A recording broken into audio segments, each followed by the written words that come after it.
हम बेटी के कन्यादान के गीत गाओ तनी। आप सब सुने लोगिन, सुन के लाइक कमेंट सब्सक्राइब भी करे लोगिन, साथ में शेयर भी करे लोगिन। दुल्हा जे बैठेले लाली रे गलईच, समधि बैठेले जाजिम झार। बेटी के पापा बैठे कुसा के चटैया, बेटी के देवे कन्यादान।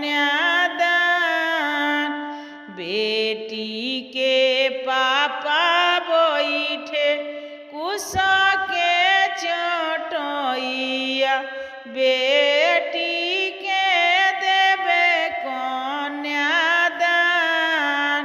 कथी बिना ए पापा जाउरी ना सीझेला, कथी बिना हुमाओ ना होस।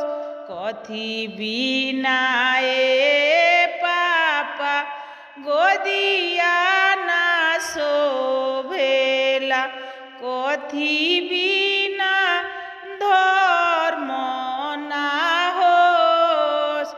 कथी बिना धर्म ना होस।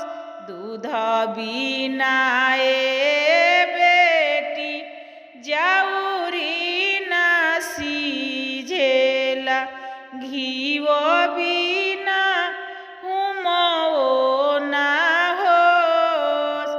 बेटा बिना ए बेटी गोदिया ना शोभेला, तहरा बिना धर्म ना होस।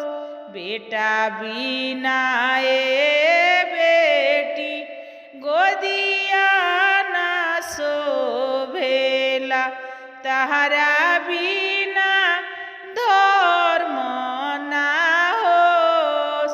तहरा बिना धर्म ना होस। आप सभी के गाना सुनने के लिए धन्यवाद।